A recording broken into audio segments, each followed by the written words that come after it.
नमस्कार, जय महादेव। मैं हूं एस्ट्रोलॉजर कृष्णा शर्मा। आप सबका बहुत बहुत स्वागत है ज्योतिष टॉक चैनल पे। और यहाँ पर आपको मैं बताना चाहूंगी गणेश चतुर्थी, उस पे हमने चर्चा तो की, मगर एक चीज आपको बताना भूल गए थे। उस चीज के साथ साथ ये भी बताना आपको भूल गए थे कि आपको कुछ उपाय करना जरूरी है, अन्यथा जो है कोई गलती हो गई, भूल हो गई तो पूरे साल आपको भुगतना पड़ सकता है। तो आज का हमारा जो वीडियो है उसी से संबंधित है। यदि आपने हमारा वीडियो अभी तक लाइक, सब्सक्राइब और शेयर नहीं करा है तो कर डालिए और हमारे साथ जुड़ जाइए। बहुत सारी अहम जानकारी हम आपको देते रहेंगे, इंस्टाग्राम पे भी, फेसबुक पेज पे भी और हमारे यूट्यूब चैनल सब पर जो है ज्योतिष टॉक चैनल है, आप हमारे साथ जुड़ सकते हैं। अब यहाँ बताना चाहेंगे गणेश चतुर्थी कब है। ये हमने अपने वीडियो में पहले ही बता दिया था। गणेश चतुर्थी यहाँ पर मैं बताना चाहूँगी 18 तारीख को चतुर्थी तिथि लग रही है, तो उदय तिथि के हिसाब से तो मानेंगे नहीं, मगर व्रत जो लोग रखते हैं वो 19 सितंबर को रखेंगे, क्योंकि उदय तिथि के अनुसार ही हम जो है गणेश चतुर्थी को मान रहे हैं।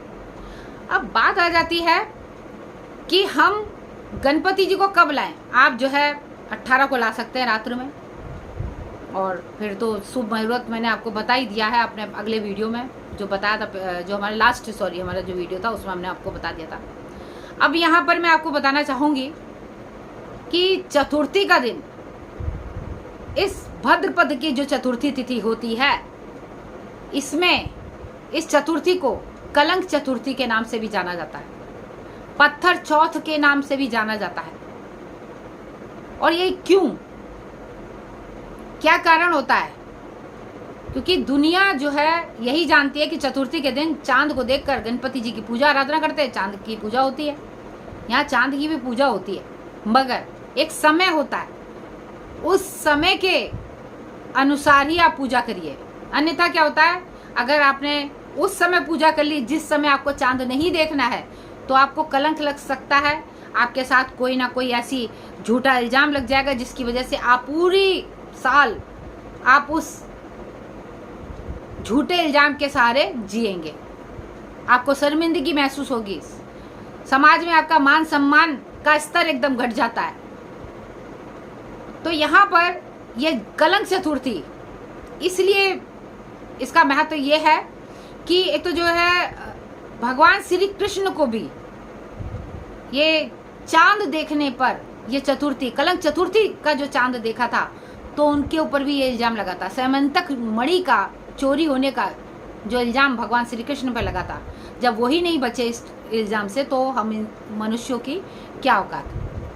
ऐसे में यहाँ पर इस कलंक चतुर्थी पर आप कोशिश करिएगा कि आपकी निगाह आसमान की तरफ ना जाए। कहीं आसमान की तरफ आपकी निगाह चली गई और आपने गलती से भी अगर आपने चांद को देख लिया, तो उसका प्रभाव आपको पड़ेगा। अब चतुर्थी तिथि जो है 18 तारीख के दोपहर में लगेगी और दूसरे दिन 19 को दोपहर में 3:12 पर समाप्त हो जाएगी। तो इसका मतलब ये हुआ कि यहाँ पर जो है 2 दिन तक आपको जो एक समय दिया जाएगा, उस समय के अनुसार आपको आसमान में नहीं देखना है। अब ये मान के चलिए शाम को जैसे ही चांद निकलेगा 18 तारीख को, तो आपने 8:15 तक का जो समय रहेगा, जब चांद निकलेगा 8:15 तक का समय रहेगा, तब तक आपको चांद नहीं देखना, ना चांद की पूजा करनी। अब जो लोग व्रत रख रहे हैं 19 तारीख को, उस दिन वो चांद की पूजा करेंगे, मगर उनके लिए भी बता दूं कि उस दिन वो जो है जब चांद दिखना चालू हो, तो आपने जो है 8:45 बजे तक चांद का मुख नहीं देखना। वैसे तो अलग अलग तरीका है, कहीं जो है 8:42 का, 8:43 का, मगर आप 8:45 के बाद ही चांद के दर्शन करिएगा, चांद की पूजा आराधना कीजिएगा, उससे पहले मत देखिएगा। अन्यथा जो है आपको कलंक चतुर्थी का जो है आपको इल्जाम लग सकता है, जिसकी वजह से आप झूठे इल्जाम में फंस सकते हैं, आपका मान सम्मान का स्तर गिर जाएगा।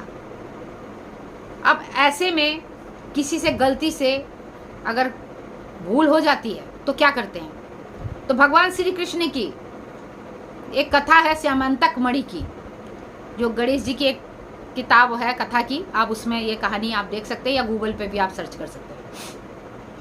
उस कथा को सुनिए। इसके बाद दूसरा उपाय ये होता है, क्योंकि ये कलंक का जो डर है हर व्यक्ति को इतना डरा देता है कि वो जो है सोचता है कौन सा उपाय करे जिससे जो है हमें पूरे साल इन सब चीज़ों का सामना ना करना पड़े। आपको बहुत बड़ा इल्ज़ाम लगने वाला होगा, मगर आपको तिल जैसे होता है इतना तो थोड़ा बहुत कहीं कुछ परेशानी आ सकती है, बाकी आपको कोई परेशानी नहीं आएगी। ग्रहों का भी देखिए प्रभाव होता है, अंगूठी पहन लेते हैं मगर प्रभाव होता है, थोड़ा अपने समय तक चलता रहता है, थोड़ी थोड़ी पीड़ा होती है। उसी तरीके से अगर आपने कोई चीज़ गलती भूल की है, उसकी थोड़ी मात्र यानी तिल की बराबर आपको कष्ट जरूर होगा अगर गलती से भी, मगर वो आपको नुकसान नहीं देगा, आपको कोई प्रॉब्लम नहीं देगा अगर आप इस उपाय को कर लेते हैं। दूसरा उपाय ये है, एक तो जो है स्यमंतक मणि की कथा सुन लीजिए, और आप अगर आपकी निगाह गलती से चलिए, आप अपने हाथ में फल रखिएगा। उस फल को क्या है आपने हाथ में रखा, अगर आपकी गलती से भी आपके निगाह ऊपर चली गई तो उस दिन आपको, मैंने आपको बता दिया, फल आपके हाथ में होगा, क्या होगा कि वो फल के ऊपर सारा प्रभाव आ जाता है। उस फल को लेके आपने किसी भी मंदिर में जाकर या किसी ज़रूरतमंद में जाकर आपने वितरित कर देना है। और फल लेके चलना, ये तो हमारा दूसरा उपाय हो गया। तीसरा उपाय ये हो गया जिसे हम कहते हैं पत्थर चौथ भी कहा जाता है। क्यों? क्योंकि उस दिन आप 5 पत्थर किसी की छत पर मारिए, किसी ऐसे व्यक्ति की छत पे मारिए, या कोई ऐसा व्यक्ति हो जो छूटते ही आपको गाली दे या उसको बस दिखाई ना दे तो अच्छी बात है, वरना सामने दिख गया तो आपकी क्लास लग जाएगी। आप उसकी छत पे 5 पत्थर मार आइए, निकल आया, उसने आपको सुना दिया तो ठीक, अदरवाइज कोई बात नहीं, आप अपना काम कर दीजिएगा। और ये बोल के कि मेरे ऊपर जो कलंक चतुर्थी का चांद देखने का जो कलंक लगा है, ये कलंक मेरे से दूर चला जाए और मुझे क्षमा करिए, इतना कह के आप 5 पत्थर फेंक दीजिए। ओम श्री कृष्णाय नमः बोलते हुए आप फेंक दीजिएगा ये 5 पत्थर। एक ये उपाय हो गया। तीसरा जो चौथा उपाय हमारा, चौथा 5वां हो गया ना, 5वां उपाय ये हो गया कि आपने शीशा लेना है, नया शीशा जो बंद हो जाता है, उस शीशे में अपना चेहरा देखना है।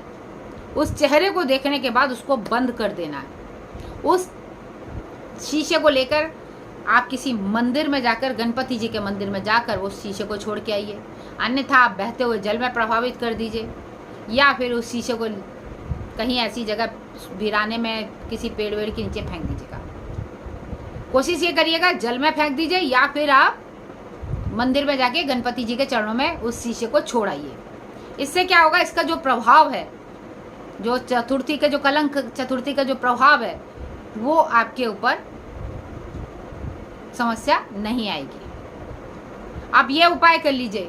यकीन मानिए, इस उपाय को हम बहुत, यानी बचपन से ही हम अपने घर में देखते आए हैं, अपने गुरुजनों के साथ में भी बैठ के ये सारी चीज़ें जो हमने बड़े लोगों के साथ में जो सीखा है, जो देखा है, शास्त्रों में पढ़ा है, उसके अनुसार हम ये सब करते आए हैं, उसका बहुत प्रभाव रहता है। तो आप ये ज़रूर करिएगा यदि आप चाहते हैं कि इस कलंक चतुर्थी का जो कलंक है आपके ऊपर ना लगे, या पत्थर चौथ का जो कलंक है वो आपके ऊपर ना लगे। गणेश चतुर्थी भी कहते हैं और इसको पत्थर चौथ भी कहते हैं। अब इससे आपको शायद पता लग गया होगा, गणेश चतुर्थी को एक नाम और भी देते हैं, कलंक चतुर्थी और पत्थर चौथ। अब ये उपाय करिएगा, और इस दिन जो है आप गणपति जी को 21 या 11 लड्डुओं का भोग जरूर लगाइएगा। गणपति जी के सभी नामों का आपने जाप करना है, और उनको दुबा की माला या दुबा चढ़ाना ये बेहद उत्तम रहेगा।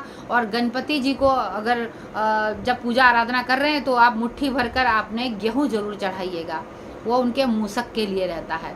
तो वहाँ मंदिर में वहाँ पे गेहूँ चढ़ा कर उसके ऊपर एक दीप जला दीजिएगा, लड्डुओं का भोग लगा दीजिएगा। पान, अगर जो होता है सादा पान, वो भी बना के गणपति जी को चढ़ाएंगे तो बहुत अच्छा रहेगा, जिसमें लौंग, इलायची और सुपारी ये रखकर इसको पान बनाकर गणपति जी को चढ़ा दीजिएगा। आपके सारे मांगलिक कार्य होंगे। गणपति जी के मंदिर में 2 पान के पत्ते में, एक में हल्दी एक में कुमकुम, ऐसे रख के ले जाइएगा और उसको पान के पत्तों से ढक के वहाँ पर रख दीजिएगा। जो भी पहले उठेगा ना, जब जैसे भी जो भी हटाएगा, आपके वही काम आपका पूरा हो जाएगा। पीला उठा तो ये सोचिए आपके घर में कोई शादी विवाह मांगलिक कार्य की चीज़ें हो जाएगी। लाल उठा तो आपकी हेल्थ से रिलेटेड, आपके कार्य से रिलेटेड दोनों चीज़ें, दोनों में से कोई भी उठ जाए, दोनों ही आपके लिए बहुत ज़्यादा लाभकारी रहेंगे। आप ये उपाय कर लीजिए। और साथ ही श्यामंतक मणि की जो मैंने कथा बोली है वो जरूर सुनिएगा। गणेश चतुर्थी पे आप कथा जरूर, गणपति जी की पूजा आराधना जरूर करिएगा, कथा भी जरूर सुनिएगा। आज के लिए बस इतना ही। उम्मीद करती हूँ यदि आपको मेरा वीडियो अच्छा लगे तो इसको आगे शेयर कर दीजिएगा। कमेंट्स बॉक्स में लिखना मत भूलिएगा। और भी बेहद जानकारी आपको देते रहेंगे, क्योंकि बहुत सारी जानकारी अभी आपको देनी है, क्योंकि अभी पितृपक्ष भी आना है, उसका भी वीडियो मैंने तैयार कर रखा है, जल्दी आपके साथ शेयर करते हैं। आज के लिए बस इतना ही। स्वस्थ रहें, मस्त रहें। भगवान भोलेनाथ आप सभी पर अपनी कृपा बना के रखें। हर हर महादेव।